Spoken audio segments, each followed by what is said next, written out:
Time to nut up or shut up. Oh, yeah. And I'm not talking about me because I thought there was a spider on my ear 5 seconds ago. Oh, my God. I was so scared. I'm talking about, we got NBA playoffs about to kick off this weekend.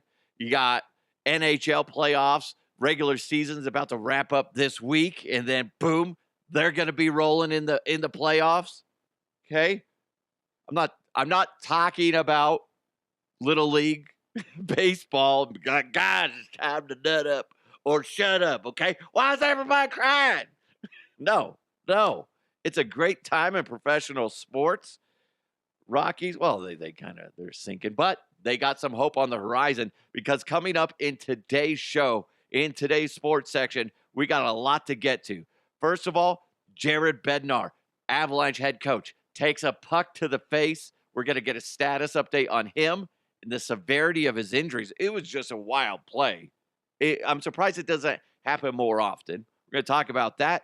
The Nuggets round one opponent is set for the playoffs. College hockey's powerhouse, it's in Denver, Colorado. And to start things off, the Colorado Rockies just got a power boost courtesy of the Denver Broncos. Watch out, MLB, because here come the Rockies. It's so cool. A lot to get into, but real quick, make sure you hit that subscribe button. Interact with the show any way you can, whether it's a comment. I just got a hair on my mouth. Gross. Whether it's a comment, a like, whatever. It does help the show to grow if you can interact with the show. I do really appreciate it. Guys, let's do this. Enough. Let's get into it. Let's jump into that sports section. He's walked the hallowed grounds of Folsom Field, Coors Field, and Mile High Stadium. He runs to the 50. He runs to the 40. The guy is drunk, but there he goes. It's time for Sports with DeHuff.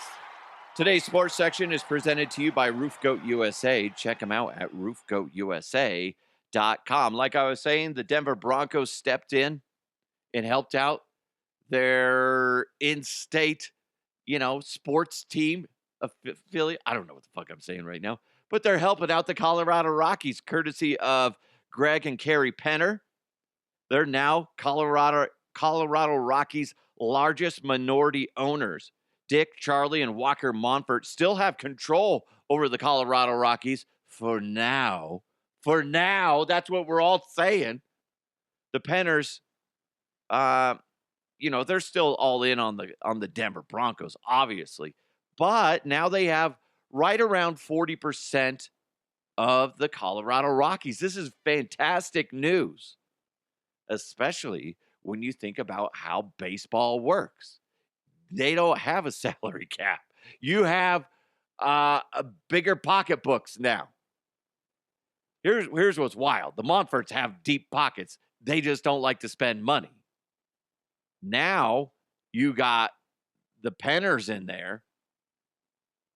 Rockies could start spending more money on their roster, and the Rockies could, as long as they are willing to spend money, they could start being a legitimate force in Major League Baseball. This is great news.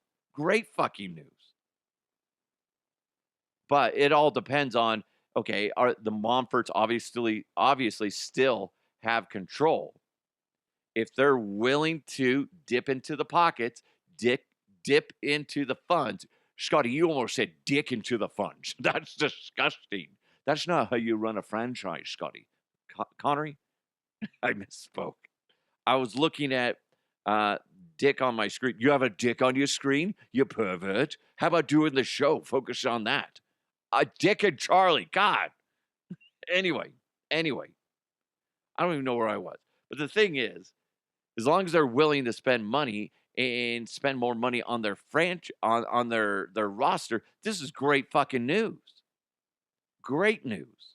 And then you, as a Rockies fan, as a baseball fan here in Colorado, you're sitting there rolling around in your mind all the possibilities, and at the end of it, you're just saying, So you're telling me there's a chance? Hell yeah, there's a chance, Lloyd Christmas. There is. It's great news for the Rockies.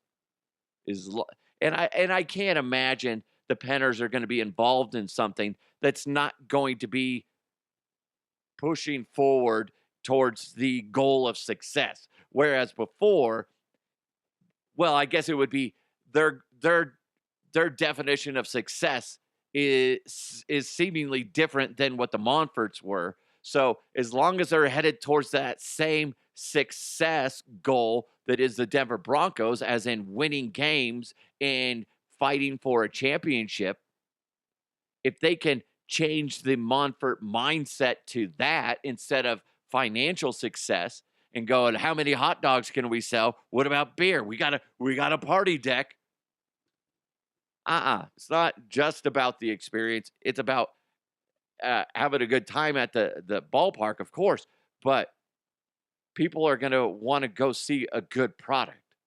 So if the Penners can influence that change of mindset for the Monforts, this is great fucking news. And they only have 40% for now. For now. Eventually, what can happen is the wishful thinking is eventually the Penners end up buying out and having the majority and the control over the Rockies. And then maybe the Monforts just take a little bit less. They're still invested. They're still making money, but they don't have to worry about all the day-to-day shit. And then that's what the Penners will do eventually. That's my hope as a sports fan. If you're not in Colorado, but imagine being in our situation. If you have a franchise that's just puttering along, happy with borderline success, more concerned with concessions than the actual product on the field, and then all of a sudden you have another ownership group come in and say, hey, we're going to help out. Isn't your dream that new ownership will eventually take over and then go, yeah, concessions are fine. Let's focus on having a good fucking product. The majority of the fans don't go to the game on a regular basis. They might go every now and then, but shit, man, most people are watching from afar. I love this. This is great news for Colorado baseball fans, whether you're a Rockies fan or not. This is great fucking news. So if you're concerned about it, that I don't understand. My son has a goofy look in his face. The hell's wrong with you? Okay, nobody wants to see you.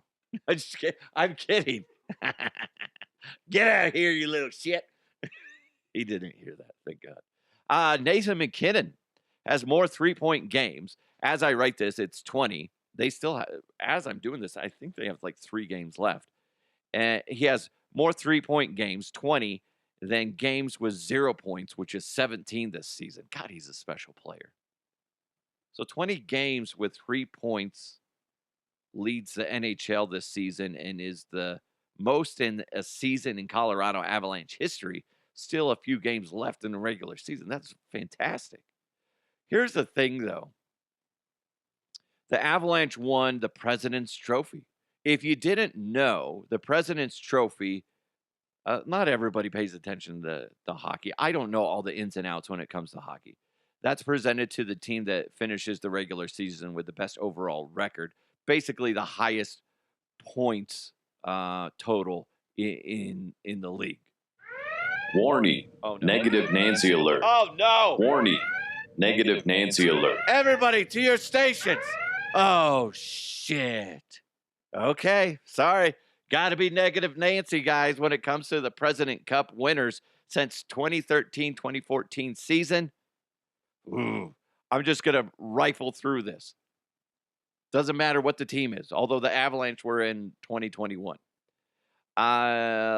They lost to Montreal in the second round, lost in the conference finals, lost in the second round, lost in the second round, lost in the second round, lost in the first round, lost in the second round, lost in the second round, lost in the second round, lost in the first round, lost in the conference finals, lost in the second round. And then this year, TBD. History is not on the side of anyone that wins the President's Trophy. So, shit. Get your stuff together, Colorado Avalanche. Not a good time to go easy. And you got to break this nasty cycle of the teams that win the President Cup end up just losing, whether it's in the first or second round or in the conference finals. Either way, it doesn't matter. You got to break this nasty trend. That's disgusting. That's ugh. Don't like it. Makes me want to throw up in my mouth. It does. Yeah, it doesn't matter what you do in the regular season. It's what you do in the playoffs. We're going to talk about that with the Denver Nuggets coming up here in a second. But real quick, when it comes to roof repairs, you're going to want to go with the best. You're going to want to go with the GOAT. Who's the GOAT? It's Roof Goat USA. Check them out at roofgoatusa.com right now. They cover Colorado. They cover Michigan. And they've been in business for well over 24 years. They understand the headache that comes with fixing a roof. I've been there, done that. Don't like it. Ugh. I'm doing that sound a lot today. Ugh. I just threw up in my mouth just thinking about it. It's okay. It's okay. Whether it's repair, replacement, insurance claims, Roof Goat USA knows how to handle it all. They're very good at what they do. In fact, they're so good at what they do, whether it's a commercial roof that they're putting in or residential, metal, shingles, doesn't matter. Roof Goat USA guarantees their work. They're going to put a 30-year guarantee on all materials and labor from date of install. That's the Roof Goat USA way. It's so freaking cool. They're the best for a reason. They're the goats for a reason. So go ahead, for all your roofing needs, contact the GOAT. Go to roofgoatusa.com right now. Again, roofgoatusa.com right now. Sign up for that free evaluation. They'll come out to your house, check things out, see what the next steps need to be for your roof. Experience the Roof Goat USA difference today. The Denver Pioneers took home their 11th national championship, DU Pioneers men's hockey. Their 11th national championship. That's their third in 5 years. That's hard. That shit's hard to do in college sports because you're always having, I mean, you're not recycling. You got a constant flow of players that graduate and move on.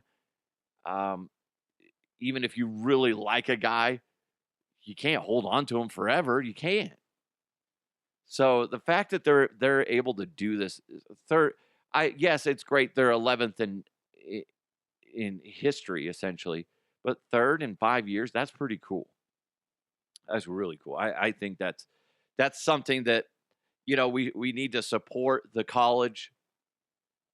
I know here in Colorado, CU gets all the attention, and then you kind of forget about the other ones, whether it's CSU, DU, Air Force, stuff like that. They don't get as much love, or UNC, not as much as CU. So take some time right now and appreciate athletics at DU. I mean, it's a good school, period, academically.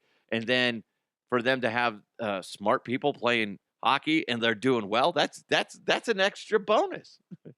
It is. Smart folks on ice. All right. I like it. I think that's cool. Didn't their lacrosse team also win recently too? I mean, DU, man, you have some great coaching out there. Whether you want to admit that coaching is involved in championships or not, that's on you, okay? But it is. You can't have great teams that achieve great success without a good coaching staff. And it has to be a great coaching staff. It can't just be one or two guys. It's a great combination. You have to have players that are willing to listen, willing to evolve, and you have to have great coaches that are able to coach and build, great players. So, kudos to the Denver Pioneers. That's awesome. The Denver Nuggets got their 12th win in a row. You're welcome. You're welcome. Guys, I'm only one man, but apparently I can do greatness. That's 12 wins in a row since my come to Jesus talk with the Denver Nuggets. They're all set to take on the Minnesota Timberwolves in the first round of the NBA playoffs. So here's David Adelman last night talking to the media in regards to the Timberwolves. We know it's going to be a battle. I mean, it always is with that team. But I know this. You can't duck opponents, and they didn't want to duck us. We're not ducking anybody. And everybody talks about the best matchup and all these things. You don't know what's going to happen. And if you're asking to play against Kevin Durant, what? So it's the opponent's the opponent. And we have a ton of respect for them, as I know they do for us. It's going to be a hell of a series. It is going to be a hell of a series. Here's the thing. I know some people are like, oh, sweet, guys. We got the Timberwolves. No problem. Easy peasy. Nuggets beat the Timberwolves 3 out of 4 times this season. Yes, that's true. But the playoffs are a different breed. It's a different animal. And do you think the Timberwolves are going to go into this series and go, well, they beat us 3 out of 4 times. No shot. No, they're pissed off. This is going to be a great series. Great series.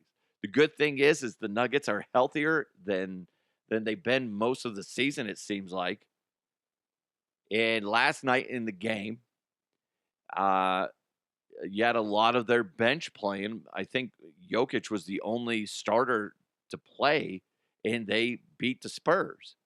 Spurs were only missing Wemby, and they handled the Spurs no problem. So the Nuggets have a deep team, something they didn't have last season, something that we said last season when the Nuggets got bumped out of the playoffs that they needed to fix. They fixed their bench. Their bench is very strong. So, watch out. The Denver Nuggets could be a problem for the rest of the NBA here in the playoffs. We'll see. We will see. Speaking of that, I mentioned Nikola Jokic played last night, and it was that fine line. Due to injury, he missed 16 games, something like that, due to injury. And his opportunity to win or to be eligible for MVP voting, you have to play 65 games. He was at 64 going in, and it was is he going to play? Is he not going to play? That he played for a half, and then the rest of the game he sat out. So he is eligible for MVP voting, right? Which is voted on by the media, certain members of the media. So with him averaging a triple-double for the season, he led the league in rebounds and assists. You would think that he'd be a shoo-in, but he's not. Nikola Jokic is the first player in NBA history to lead the league in those assists and rebounds per game. Somebody was like, no, so-and-so did that. No. There's people that average a triple-double. Russell Westbrook has averaged a triple-double before. I want to say he's done it 4 times. But Jokic he led the league in assists and led the league in rebounds per game. Now, here's what's interesting. If you want to look at it, but because it's really coming down to SGA versus Jokic. You can throw in some other guys here and there, but ultimately these are the 2 guys people are going to be focused on. So if you look at points, SGA ranks second with 31.1 points per game. That's pretty good. Jokic ranked 8th with 27.7. Not too far behind SGA. Now you look at rebounds. SGA was 103rd with 4.3. Jokic first with 12.9. Now that being said, 2 different size players, 2 different positions. But we're looking at it. Assists. SGA 14th with 6.6. Jokic first with 10.7. That one is disappointing for SGA.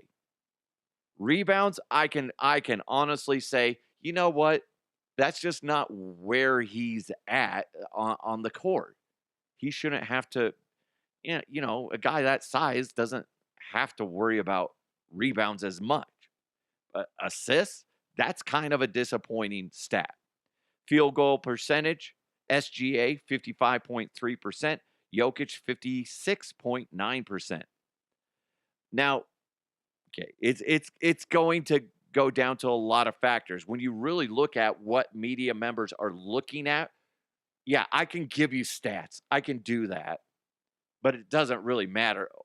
Essentially, what these media members that are voting on the MVP, they're looking at individual performance, team success, impact, and the player who elevates their team. And obviously, seeding for the playoffs is a big deal too. So in that sense, SGA has the slight advantage.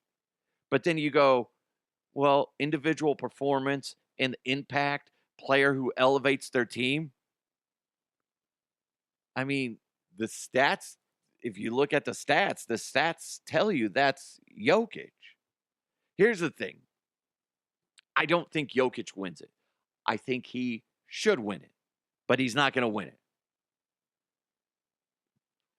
And if that's voter fatigue, I don't know. I just don't see it happening. I think he should win, but SGA is going to take home the MVP. I want to be wrong on that. I just don't think I am. You tell me, who should win it? SGA, or is it going to be Jokic? Who do you think should win, and who do you think should win, and then who will win?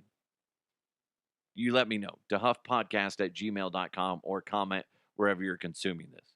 We got more coming your way, but real quick, make sure you put your junk in our trunk. Storms Bros Junk Removal. If your home, garage, office, or yard is looking like a disaster zone, there I go again. Ooh, gross. Look at all that junk. Well, you need to contact Storms Bros Junk Removal right now. They can help clear up that mess and relieve all that stress. I get it. Things pile up over time. Sometimes you don't realize it until spring cleaning. That's where we're at right now. Cleaning out the house, cleaning out the garage. Maybe you're cleaning out your business. Doesn't matter.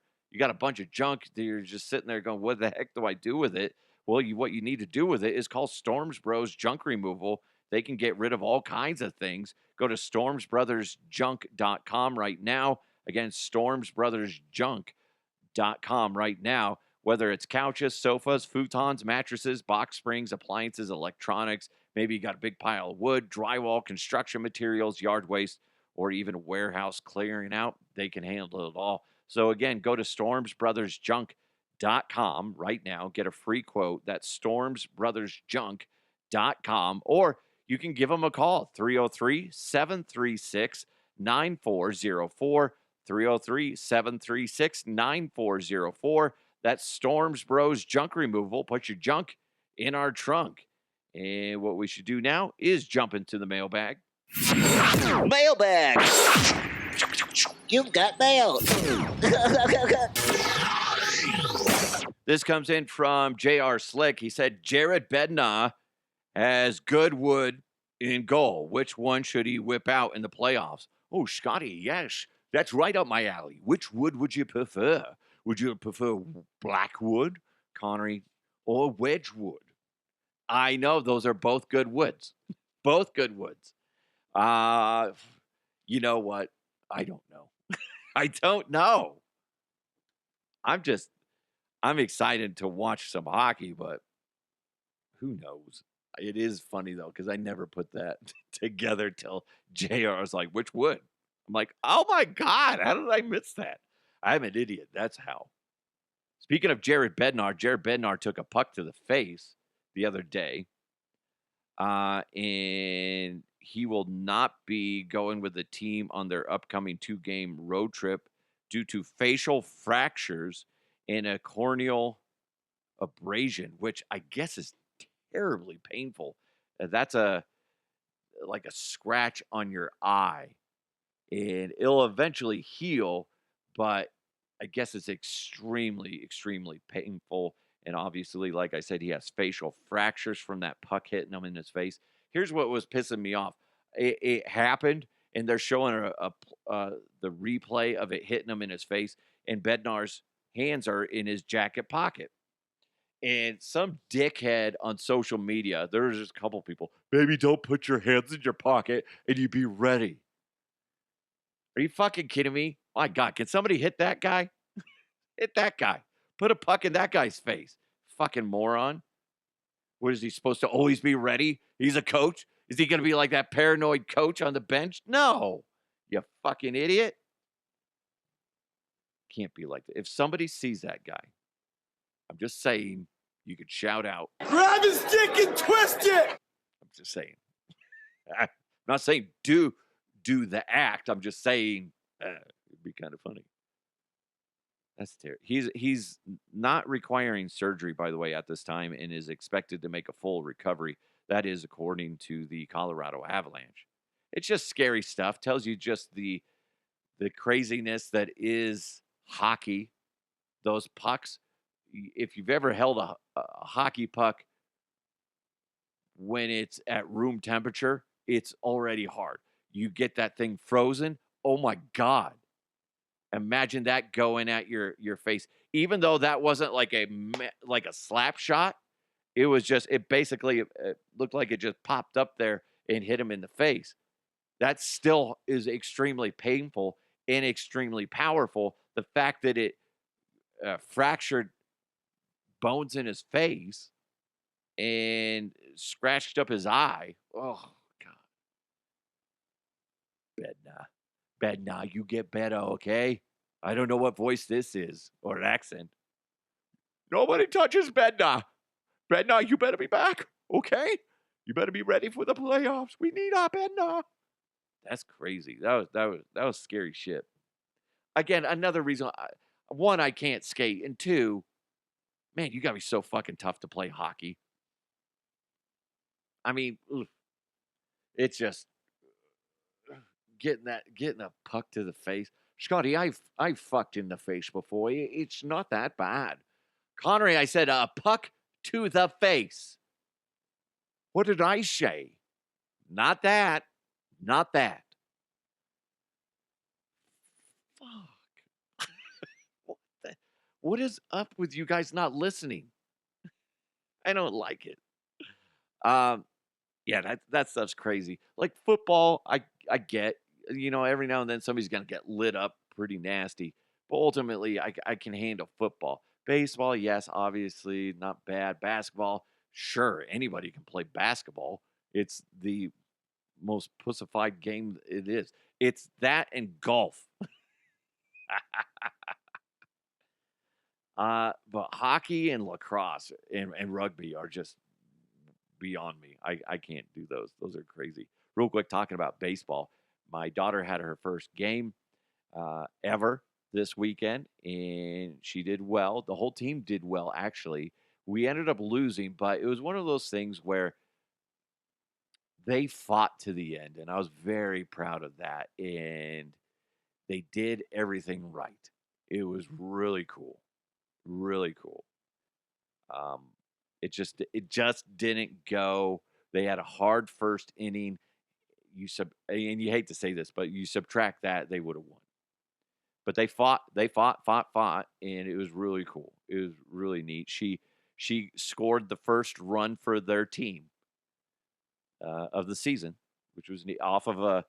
She got hit by pitch, and she ended up stealing, I think, two bases, because you can't steal until the ball crosses the plate, then you can run. You can't lead off in her division.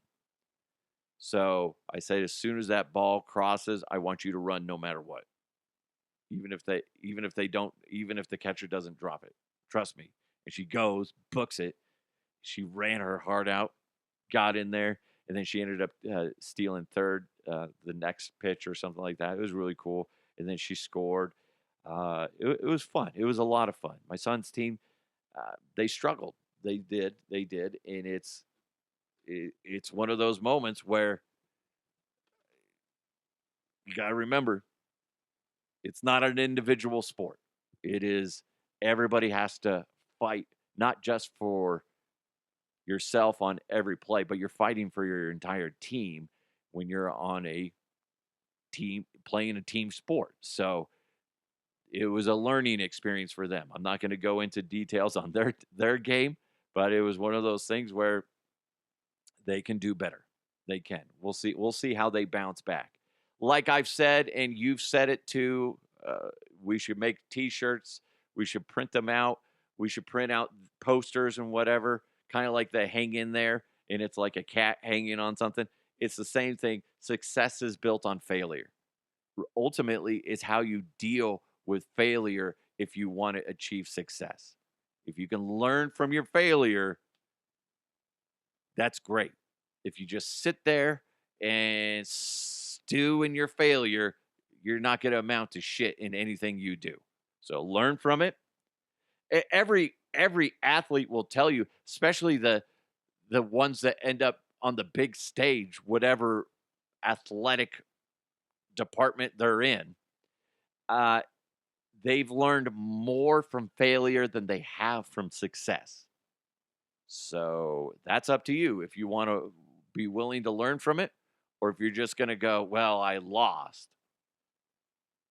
So we'll see. We'll see how it goes. I believe in them. It's a matter of, do they believe in themselves? So we'll see how it goes. It's just one game.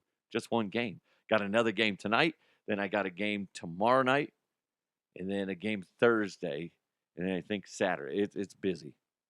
But it's two different teams. So anyway, thank you guys so much for joining the show. That's it for the sports section from the Storms Bros Junk Removal Studios. Check them out at stormsbrothersjunk.com. Also, check out Roof Goat USA. They're at roofgoatusa.com. Guys, have an amazing day. Let's keep moving forward. I'll talk to you next time.